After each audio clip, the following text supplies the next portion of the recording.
Oh, Mary, don't you weep, don't you moan. Oh, Mary, don't you weep, don't you moan. Pharaoh's army got drowned. The greatest contribution that has been made to folk music all over the world are the spirituals. There is nothing so compassionate in any theater. There is nothing which is more artistic, and nothing which reveals the total suffering of a people. And yet people don't know what the spirituals are. Now, the Christian intention was quite different from what my forefathers did. The Christian intention was to teach the slaves Christianity while robbing them of their own religion, because Christianity, they wanted to give them the meek side of it. And the great text that was preached to the slaves for years in and years out was from St. Paul, where he said, "Slaves, obey your masters." But my black ancestors were too smart with that. They were concerned with two things. They had to live on earth as the conditions were, and they had also to see that those conditions on earth must be changed. The spirituals were concerned with the politics of time, that something should happen here, and the politics of eternity, that something should happen up there. Now, the individual was concerned with the salvation of eternity. But I want you to note, and I will call your attention repeatedly tonight, whenever I do the spiritual, to the fact that the spirituals were about freedom on earth. Now, therefore, instead of turning fundamentally to the New Testament, the spirituals are fundamentally the greatest ones about the Old Testament, because they had nobody but the Jewish experience to draw on for anybody in their state. They loved Daniel because he was in the lion's den, but got out. And if you want to think of Dr. King, many is the speech I heard Dr. King conclude by saying, "And as surely as Moses was able to get the Hebrew children out, you too will be free." Now, if you listen to these spirituals, they are not about over there. They are simultaneously about over here and over there.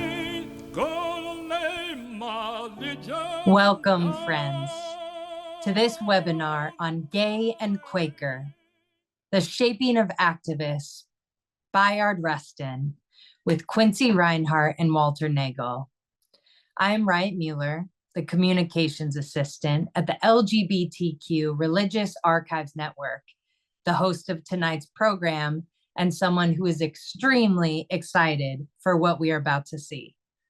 LGBTQ RAN is a unique venture dedicated to preserving the history of LGBTQ religious movements around the world. LGBTQ RAN is a digital enterprise. We are not a physical repository that stores papers. We advise and support leaders and groups in their efforts to preserve their records in appropriate archives. Furthermore, we collect and provide a treasure of historical information on our website about LGBTQ+ people and groups from an array of religious expressions. And finally, we encourage research and scholarship in queer religious history. Tonight, all of us are so pleased to present some different perspectives into the life of Bayard Rustin, an iconic figure who was one of the prime architects of the US civil rights movement in the 20th century. Our presenters will explore how his Quaker heritage and spirituality and his identity as a gay man were an integral part of his formation as an agent of social change. We have with us religious historian and Rustinian scholar Quincy Rineheart, who will lead this conversation with Rustin's longtime partner, Walter Naegle. Now, let me tell you a little bit about both of these wonderful people. First up, we have the Reverend Quincy James Rineheart, who is an African-American religious historian, Rustinian scholar, academic activist, and teacher. He is a Doctor of Philosophy candidate at the Chicago Theological Seminary. He is writing a dissertation entitled Recovering Bayard Rustin, the Black Quaker Spirituality of a Civil Rights Architect. Currently, he serves as the executive assistant to the president at Payne Theological Seminary. Next up, we have Walter Naegle, Bayard Rustin's life partner from 1977 to 1987. During that decade, Rustin divided his time between domestic civil rights issues and international affairs, particularly refugee relief and promotion of human rights and democracy. In 2013, when President Barack Obama awarded Rustin a posthumous Presidential Medal of Freedom, Naegle accepted it on his behalf, becoming one of the first LGBTQ partners to do so.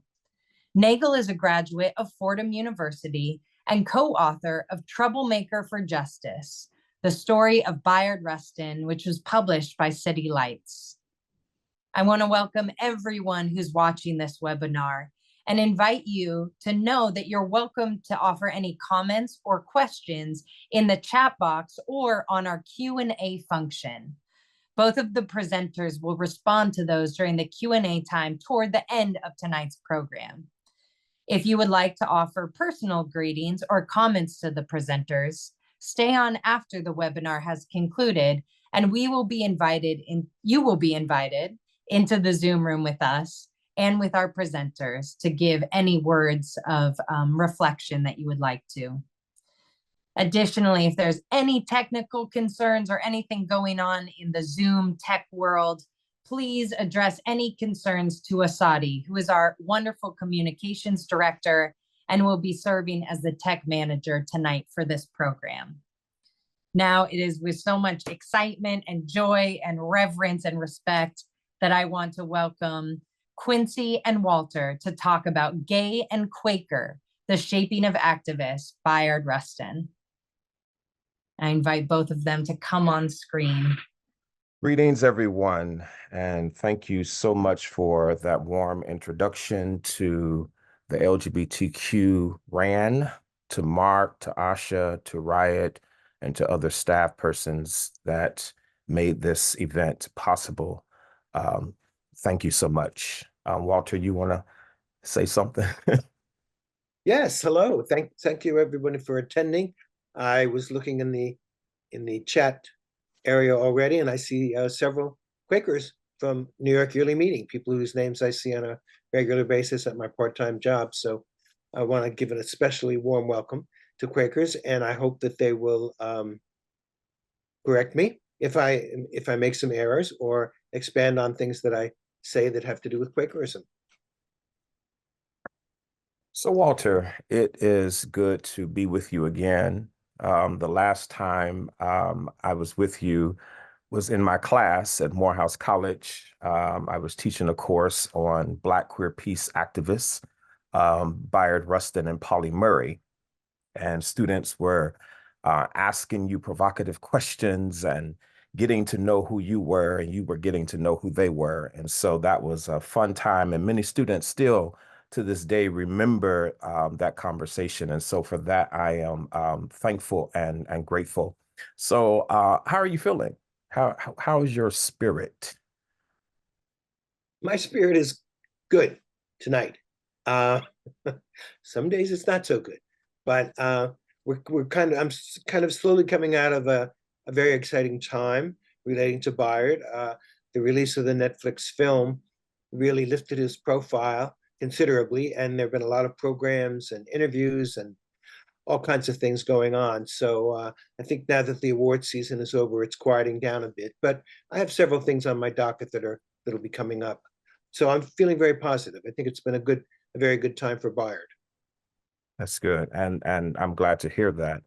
I'm gonna jump right in. During Bayard Rustin's memorial service in September of 1987, a speech or reflections given by Norman Hill, Rustin's protege, said of him, quote, "For all of us, Bayard was more than an inspirational leader, a committed activist, an intellectual of uncommon depth and courage. So how does one capture the essence of a unique, complex, and individualistic person? Can adjectives like principled, outrageous, daring, fearless, loyal, exuberant, and vain do him justice? My question, or my first question to you tonight, Walter, is when you hear Bayard, the name Bayard Rustin, what additional adjectives come to mind? Well, you named quite a few already, but I would say inspiring, exciting, a lot of fun to be with, wonderful sense of life, wonderful spirit, sense of humor, all of those things. But one that I think you already mentioned, and Norman certainly mentioned, courageous. I mean, this was somebody who was really very courageous from his early youth, his teenage youth, up until the time that he died. He was never afraid to take on a challenge.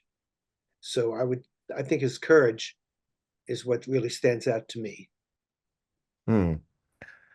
You write a lot, particularly, Walter, you wrote a critical chapter in the recent publication, Bayard Rustin, A Legacy of Protests and Politics, entitled The Legacy of Grandma Julia Rustin.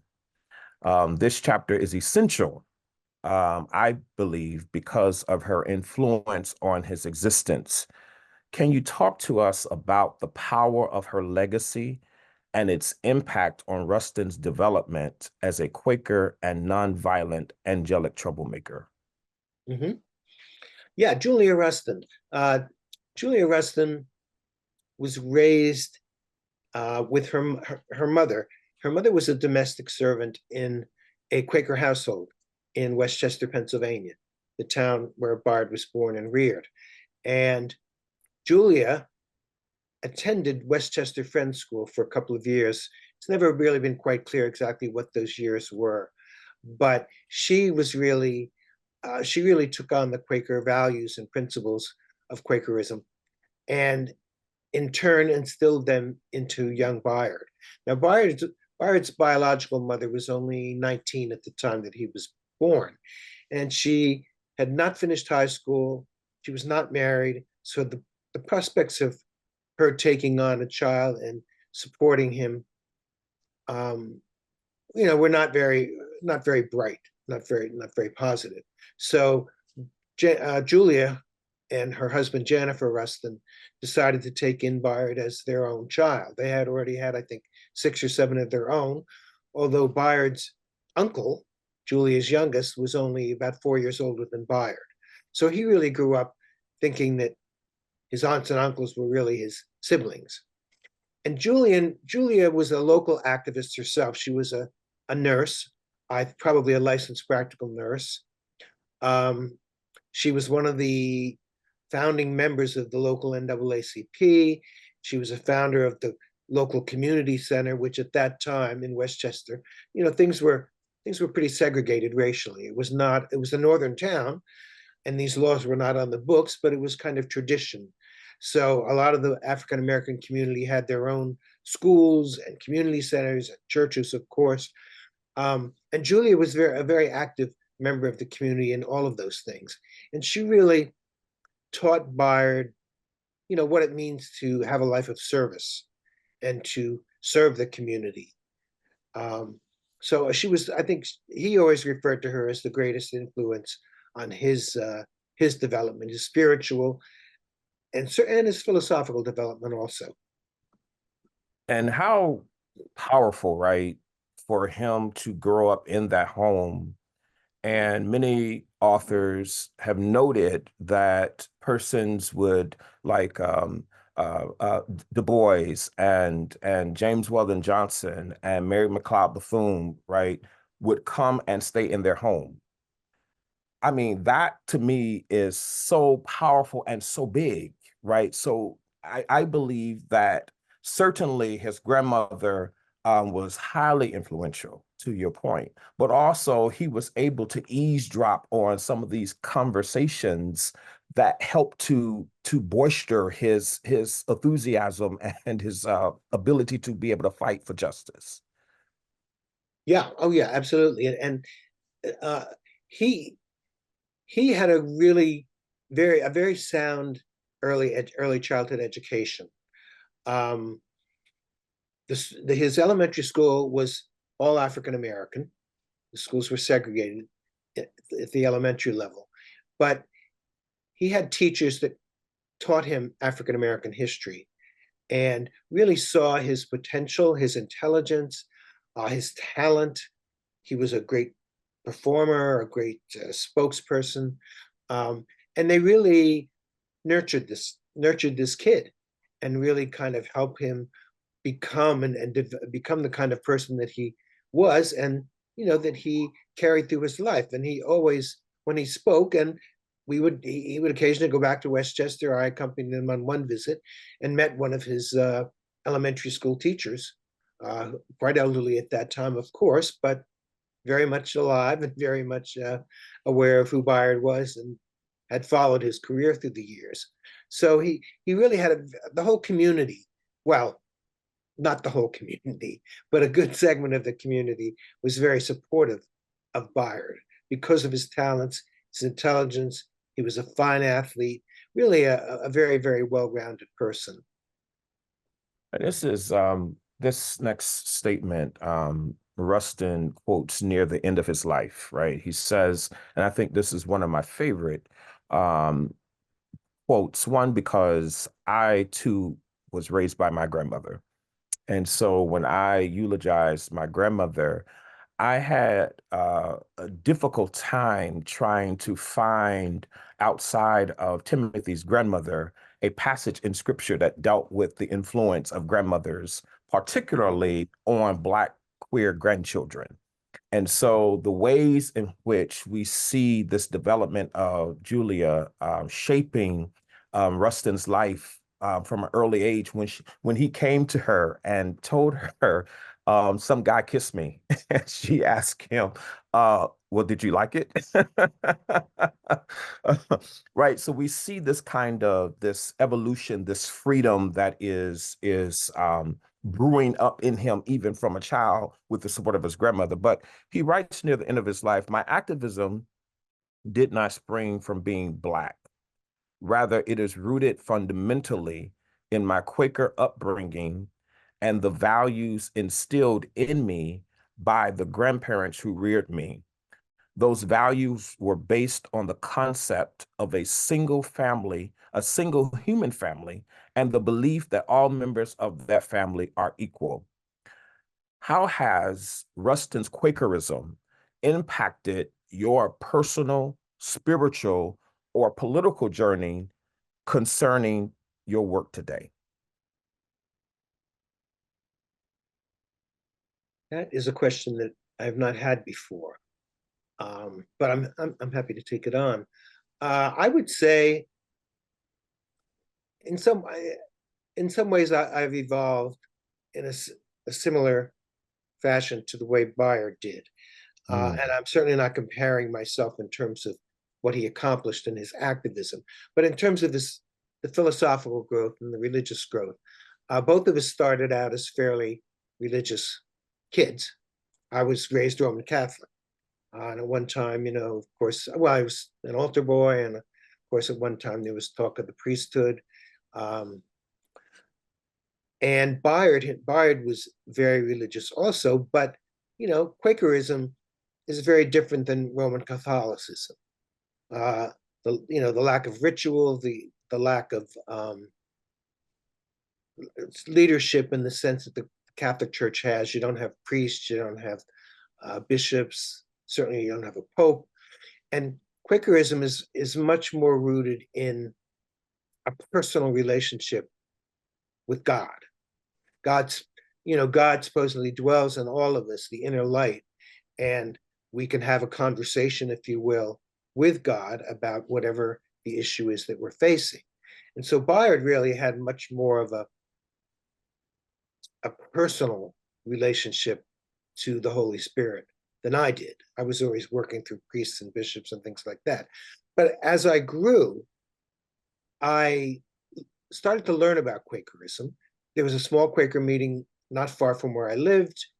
And because of the time that I grew up in, I, really came of age in the early 1960s, mid 1960s. And I was following the civil rights movement on the television and in the newspapers.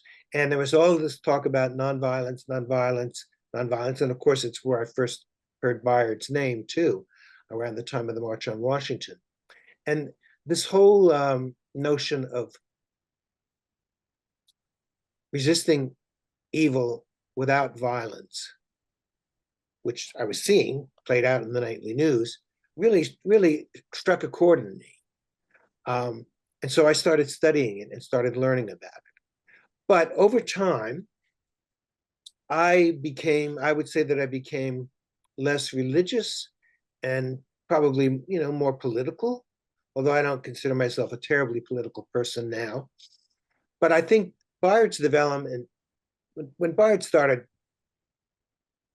is working for the Fellowship of Reconciliation in the early 1940s and traveling around. If you read his early speeches and his early remarks, they're really infused with the Bible, both the Old Testament but especially the New Testament, the whole idea of nonviolence. But over time, I think, gradually he moved away from that in the sense that the values were still there. The basic values, the belief in the oneness of the human family, the belief in nonviolence were there. But I think he learned, or he understood, that if you're living in a multiracial, multi-religious, multi-ethnic society, if you want to build a coalition which includes all of those groups, you kind of need to, maybe tone it down a little bit in terms of talking about Christ. You can talk about the values of Christianity because those values are really shared by most of the major religions. So I think, he moved away from being so dogmatic, if you will, and was more ecumenical and more, what's the term?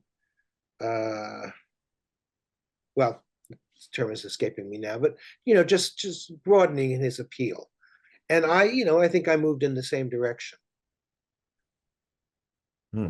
Hmm. That is important because this next piece that I'm going into really helps to magnify, right, the ways in which Rustin embodies Quakerism, right? It's one thing, and I think somewhere Rustin talks about, particularly as it was pertaining to the civil rights movement and the preparation for the march.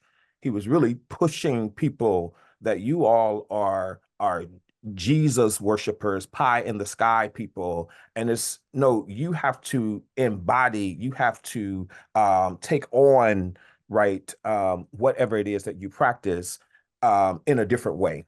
And so German theologian Nicole, in her book Oppression as Process, The Case of Bayard Rustin, quotes Rustin reflecting on his Quakerism, stating, "I think my earliest influences were those of the Quakers, the belief in non-injury, non-violence, respect for other people, and the like." She continues, Rustin was faced with a high degree of hostility that at times also erupted physical violence. According to Quaker values, Rustin instead fought back with words. In your opinion, how might we use our religious traditions or religious practices as tools for social transformation? Well, I would cite two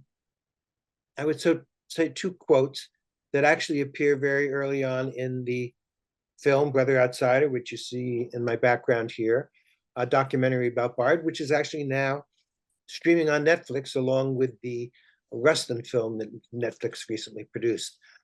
So you can see both of those things. And the first quote that comes up on the screen, it says, "The proof that one truly believes is in action." And then a little bit later, you hear Bayard talking to a group, and he says, "We need in every community a group of angelic troublemakers." Now that to me really codifies the Quaker faith that he had, because it was taught, you know, if you're going to talk the talk, you need to walk the walk. And so if you really truly believe in something, you need to act on those beliefs. You need to act on your faith.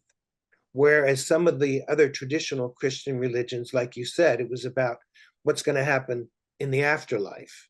And Quakers are very much rooted in, you know, making, I don't want to say a perfect world, but certainly making a better world and a more just and honest and truthful world in this life. And so to go about doing that, if you do believe in Quakerism, you need to do it nonviolently. And that's where the angelic troublemakers come in, because nonviolence is really about, it's not only about not engaging in violence, but it's about actively loving, for lack of a better word, actively loving your opponent, your opposition, not in a, you know, a gooey sentimental sense, but looking for the humanity in your opponent and doing your best to find it and to make an appeal to that. And, you know, I'm not going to pretend that that's always easy. It isn't.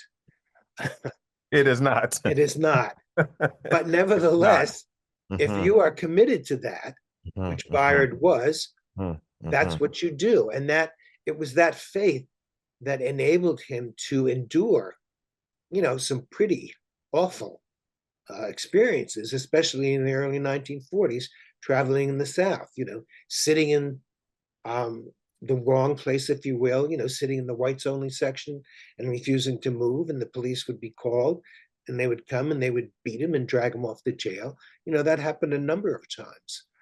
And if you hadn't had that faith, I don't know how he could have done that.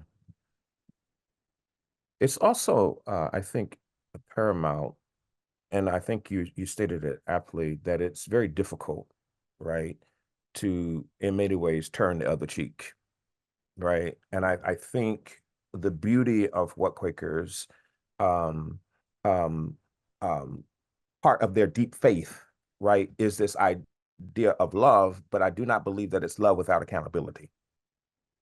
Right. I think there is the accountability aspect, right, that is very important for being able to sort of say check, right, the injustices that are happening in the world.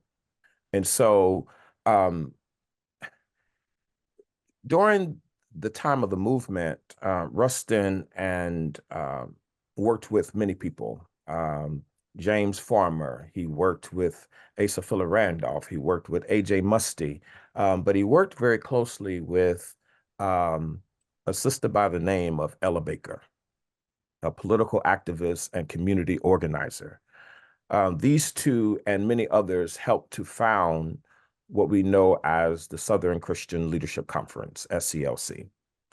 To quote Angela Davis, Rustin and Baker understood that, quote, freedom was a constant struggle.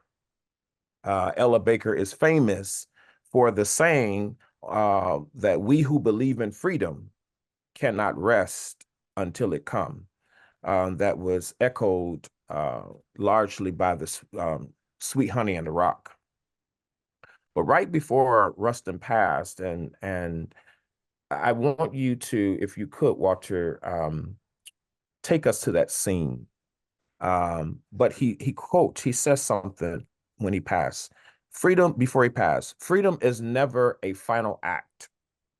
God does not require us to achieve any of the good tasks that humanity must pursue.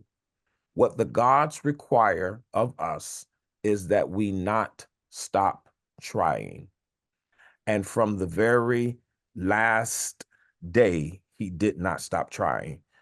The question I have for you, and I want you to also talk about that scene, is how might we embody freedom as an act of resistance amid the decline of democracy?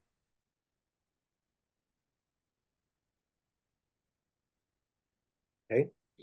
So the quote that you're referring to was really a paraphrasing of something from an old Hebrew prophet about, our task is, and never to complete the task, but to never lay it down. And Bayard, when he would talk about that, he would refer to the old prophet. As far as, just give me a second here to pull these thoughts together. I'm sorry, refresh my memory again about the second part. So the scene, many of us were not there when he transitioned.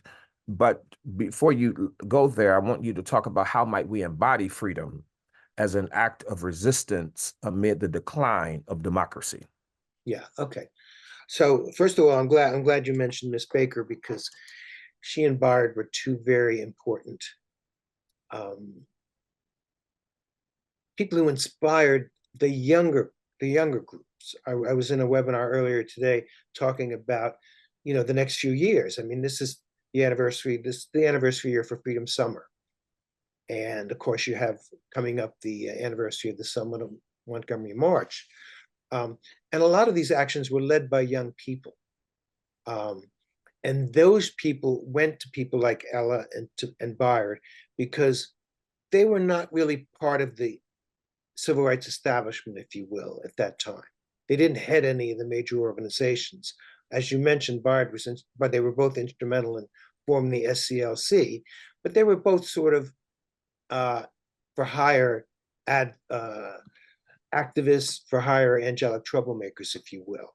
And that really appealed to younger people. So they would come to Bayard and they would come to Miss Baker when they wanted to organize something, organize a demonstration. And of course, if you've seen the film Rustin, you realize what percentage of the people that did the organizing were, college students, or sometimes even high school students. This was really an engine that was driven by youthful energy and youthful enthusiasm, and to a degree, youthful radicalism, but it was put into nonviolence. So I would say that I think, one of the other things Bayard always used to say is that, revolutions really begin inside yourself. You have to overcome the problems or the faults or your what we now call issues, if you will, yourself. You have to deal with those first. You want to go out and fight for justice, but you have to uproot injustice in yourself first.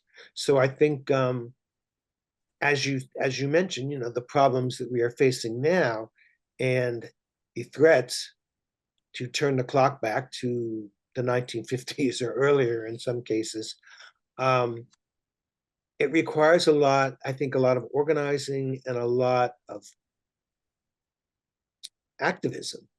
But I think it needs to be done with a positive spirit and with the hope that we will make change, not with the negative energy that some people have put into the struggle. They're kind of giving up on democracy, or what's the use of voting, et cetera, et cetera. Now, I remember when I was, just about the time that I became of age to vote, and it was right around the time when they were changing the voting age. I was at an age where I was like, oh, I don't need to vote. It's not going to make any difference. They're all, Well, I can tell you, after 4 or 5 years of Richard Nixon and a couple of years at Jerry Ford, I was ready to give that up and vote. So I think, we need to remind young people, especially, what it was like. I mean, you talk to groups now, some of them find it even hard to believe some of the conditions that we see in the old footage and Eyes on the Prize and things like that. They can't believe that things were that bad. And it's like, well, they were, and they got better because of some people your own age getting out there and organizing. So I think it's that kind of and maybe encouragement, if you will, that we can hope to continue the change. Yeah, and that's important. right? For a number of reasons, but one in particular, we're in the we're in an election year season.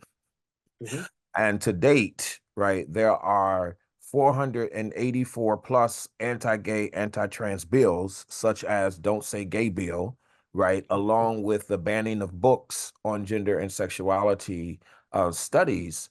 So right now, right, queer existence in every facet of it is under attack, right? And yes, you're correct. We have to get out there and do something.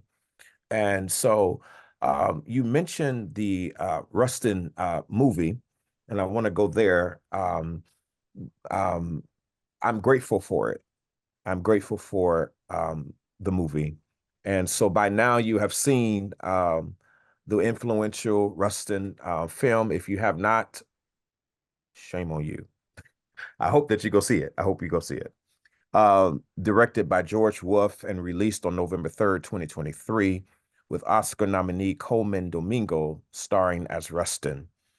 Right, the film depicts the strategic brilliance, the triumphs, and challenges Rustin faced with racism and homophobia as he helped change the course of civil rights history by orchestrating the historic 1963 March on Washington for Jobs and Freedom.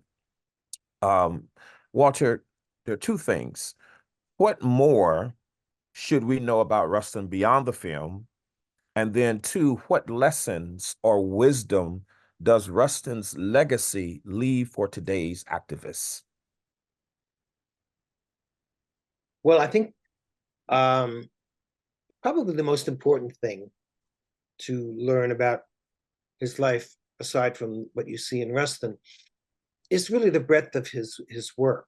And some of that you can see if you see Brother Outsider. Bayard was 51 years old when he organized the March on Washington, and he didn't just wake up, 2 weeks before the march and said, "I'm going to do this." He had 25 or so years of actively organizing, and trials and tribulations of demonstrations and getting arrested and going to jail. And it was not just for the African American struggle. He was out there organizing to protect the property of Japanese Americans who were in internment camps in World War II. He was very active in the peace movement, of course, working with A.J. Muste at the Fellowship of Reconciliation. In the early 1950s, he was over in Africa working with Kwame Nkrumah and Nnamdi Azikiwe in Nigeria, who were working on their liberation movements for what became Ghana and Nigeria eventually. And before that, he had gone over to India and studied with some of Gandhi's followers following the assassination of Mahatma Gandhi. And I think it was really there that he learned how to organize on a mass scale. The demonstrations in the 40s, 10, 15, 20, 25 people going to get arrested, that kind of thing. But when you went over to India and saw what was happening over there, even before he went, of course, in the footage, the film footage, you had thousands of people out in the street demonstrating, and they were demonstrating nonviolently for the most part. So I think he really learned how to expand organizing from, just a few committed pacifists to a much larger audience, if you will. I think one of the other important lesson from Bayard is, and I think it's very relevant to especially the young people today, is you don't give up. You don't walk away from the struggle. You don't win. You don't win every victory. You don't win all the time. You don't always have victories. You have losses. And Bayard certainly took a lot of hits in his life, some of them which were very personal because of his sexuality and his radical politics. It wasn't always that he didn't get a bill passed or this or that. Some of the stuff was really very personal. But he never gave up. He never walked away from the struggle. And I think, again, I think that goes really back to his early training. That it's not, it's not for us to lay the task down. And you pick it up, even if you do lay it down for a moment, you pick it up again and go back in the ring. And that was something that Bayard did throughout his life. It's something that you stated very powerfully, Walter. And, you know, let's just put it out there, right? You have Senator Strom Thurmond, right, who was one of those individuals, very staunch Republican, who was trying to kill Rustin on all facets, along with Adam Clayton Powell, Jr., the pastor of the historic Abyssinia Baptist Church in Harlem, New York. But what is important about this piece about love, Walter, is that although Rustin, or although not Randolph, but I just mentioned his name, it just escaped me. Powell. Powell, what he did in terms of stating that if King did not get rid of Rustin, that he would make up this rumor that the two were engaged in a homosexual relationship. The powerful thing is that in the archives, there is a section where Rustin, after Powell does this, Rustin helps Powell to win a re-election because he was on the fence or on the outs, almost on the outs. And it was Rustin who came to his rescue. So we see this deep love and appreciation that Rustin had, despite, right, these attacks against his character. Mm-hmm. Yeah, I think, you know, there was certainly that element. I don't think he had any great love for Adam Clayton Powell beyond the spiritual sense, but I also think that he understood, you know, that Powell had, you know, this, for all of his faults or, you know, problems, he had done a lot for the African American community, for the African American struggle. And actually, there's a line in the film Rustin where Mr. Randolph is on the phone saying something to the effect that, you know, Adam has done as much for the Negro community, that was the term back then, as he has done for himself. Because, I mean, this was a person with a tremendous ego, and he was the most powerful African American, certainly African American politician during that time. And I think the way he behaved wasn't so much about personal animosity towards Bayard or Dr. King, because Adam was certainly no saint. But I think he felt his power was threatened by this dynamic duo, if you will, and the whole movement that was rising up. And I think he saw that as a threat to his power and wanted to address it and do something about it. And later on, Bayard, you know, Powell was being censured in 1967, I think, 68, and they were going to drum him out of Congress. And, you know, Bayard came to his defense, not so much because it was Adam, but he felt that this, you know, this was racism. You know, there were plenty of other white congressmen who had done similar things, if not far worse things, and they were not being mistreated. So I think he really felt that, you know, it needed to be addressed from that perspective, in addition to whatever personal feelings he may have had about Adam. I want to take this personal privilege to say you had the honor of being with Rustin for 10 years, 1977 to 1987. Can you talk to us about what that relationship meant to you? Sure, I think it was a privilege. I mean, it was an honor, I guess, too. But I mean, for me, it was a privilege, and it was a tremendous learning experience.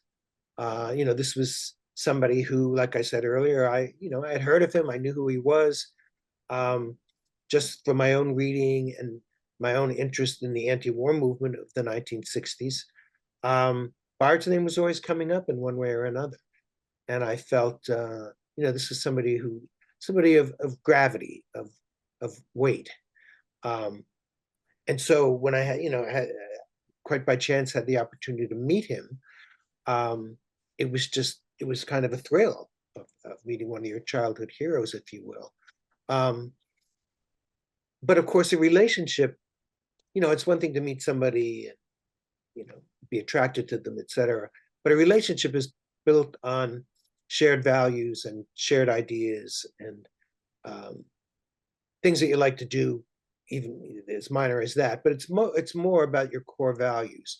And Bayard and I shared a set of values that enabled us to have, a happy and a fairly long-term relationship without a lot of conflict, little things here and there.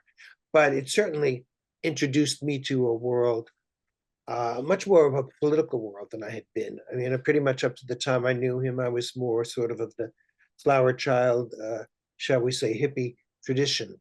And Bayard made me more of a political person. Mm-hmm.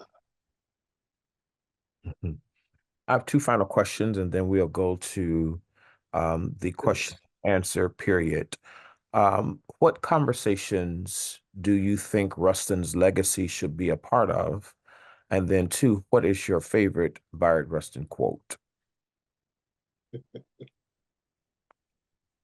Well, I think the conversations we should be having were conversations that he was having, and A. Philip Randolph and some other leaders in the movement back in the 1960s. And it's really about the elimination of poverty, because both Mr. Randolph and Bayard understood, racism and racial prejudice and segregation, that's just kind of a veil. It's a way of keeping people down, if you will. It's a way of creating a class divide.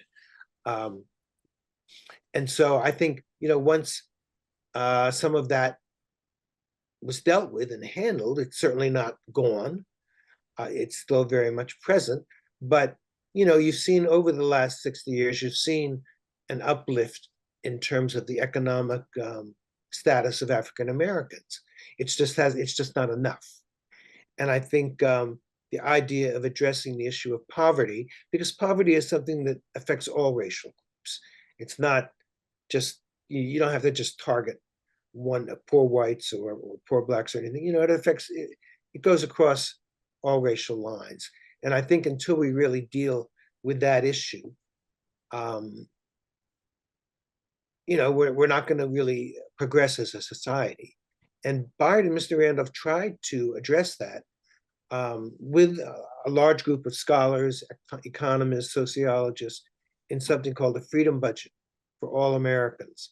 And it was a publication that was published, I think, in 1966, in the fall of 1966.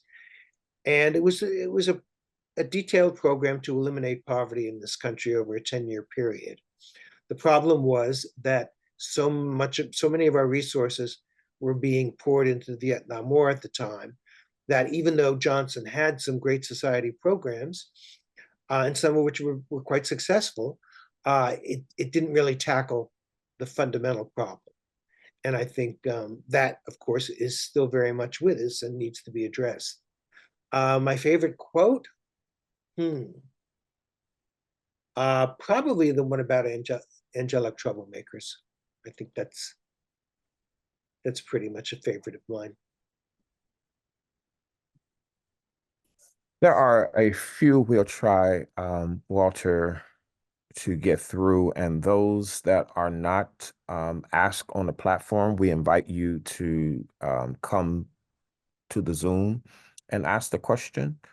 Brian Blackmore writes, Walter, did you observe Bayard attending meeting for worship with Quakers often, or was his Quakerism more personal rather than a communal endeavor? During the time that I knew him, he did not attend meeting on a regular basis. We occasionally went to the meeting house, especially if there was an event, a wedding, or a memorial service for somebody. And sometimes he would be invited to speak.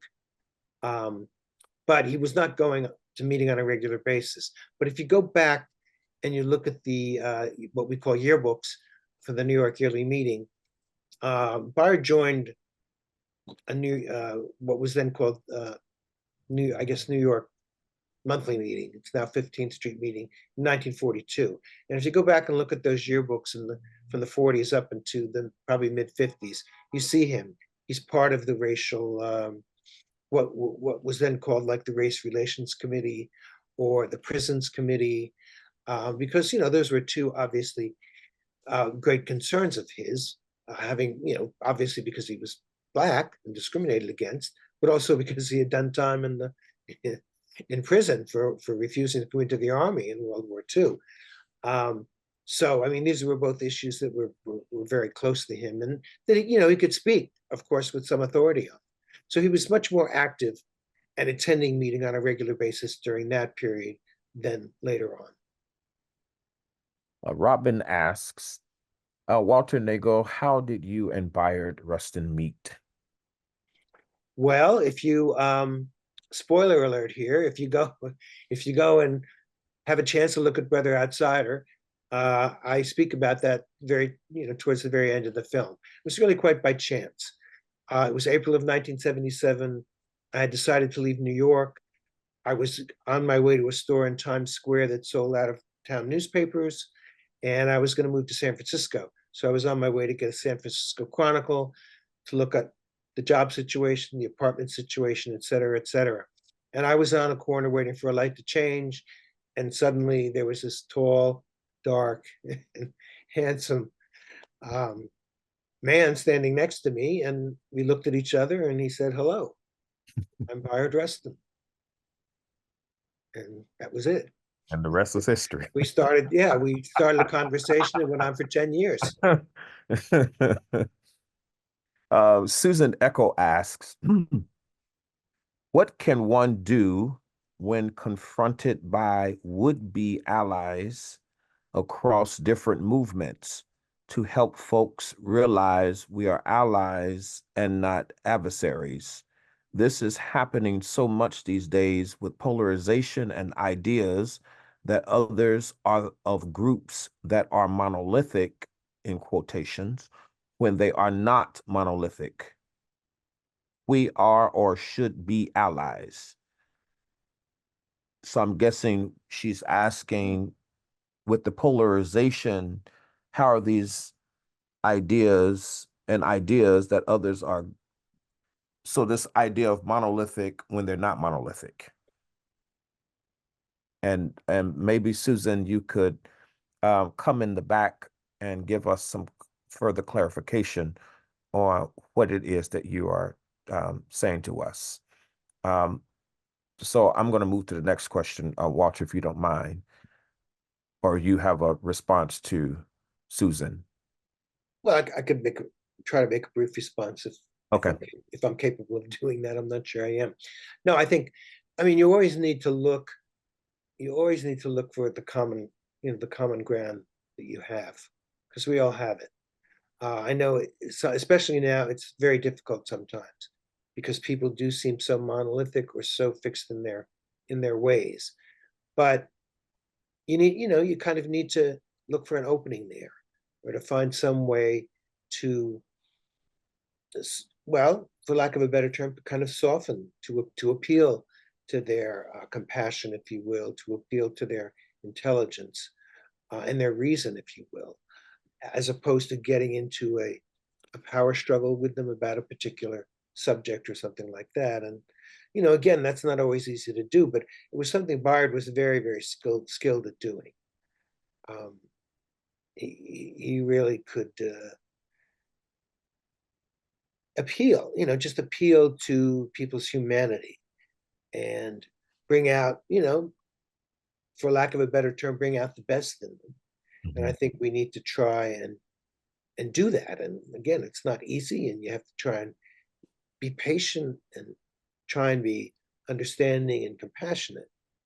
But I think that's the way you need to kind of break through what seems to be the monolith. Mm-hmm. Mm-hmm. We'll end with one last question. And given that today, April the 4th, is the 56th anniversary of the assassination of the late Reverend Dr. Martin Luther King Jr. And Dina Davis asked, can you please, and you mentioned this prior to us starting this question and answer session, Walter.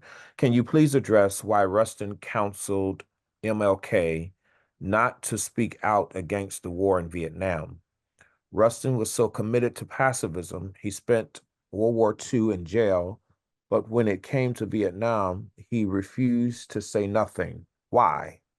I assume it was reluctance to anger LBJ. Well, it's a little more complex than the way the question has been phrased. Bayard actually was encouraging Dr. King to speak out. And in the FBI files, I have their phone conversations where he's encouraging him to speak out in like 1965 because he was the winner of a Nobel Peace Prize. It was perfectly logical and important for him to take a leadership role in that. I think what happened over time was the tenor of the anti-war movement changed in some ways. In some ways, it became more of a anti-American movement. It wasn't so much about ending the war. It was more about ending America's involvement in it and letting the chips fall where they may.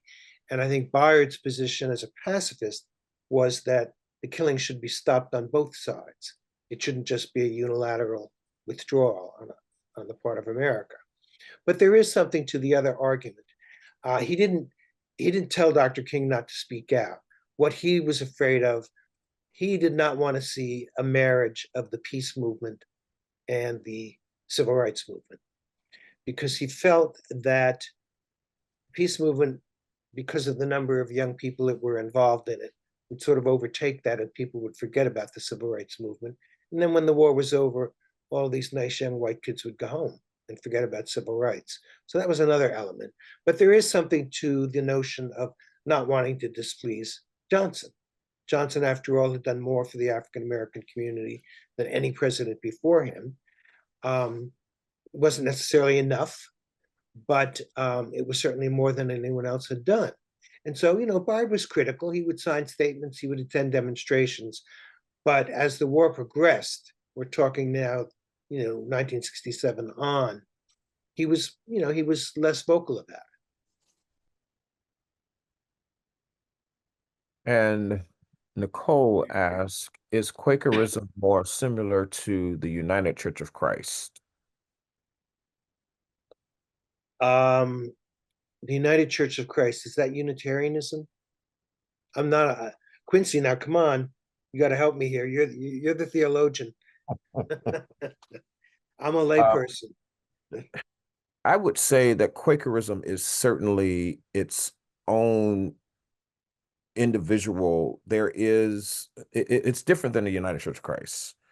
But Quakerism, again, I think is its own entity as well in terms of the ways in which they connect to God or not. And I think you mentioned some of that earlier, Walter, in terms of the differences between the Quakerism and the Catholic Church. Thank you, everyone. Quincy, Walter, that was absolutely amazing. I know that I am not alone in thinking that we could be here for 2, 3, 4 more hours hearing that amazing conversation. I want to thank you both so much for everything you brought to this, Quincy. Amazing questions and moderation. Walter, amazing responses. I learned so much. It was provocative and informative, especially, as you said, in this year of election season. So I thank you so much for everything that you shared tonight. I also want to say thank you to everyone who showed up, everyone who participated by either offering comments or questions. I saw that someone already asked this in the chat, and yes, within a few days, you're going to receive an email with a link to tonight's recording of the program. You can share that with anyone that you'd like. You can share it with friends, colleagues.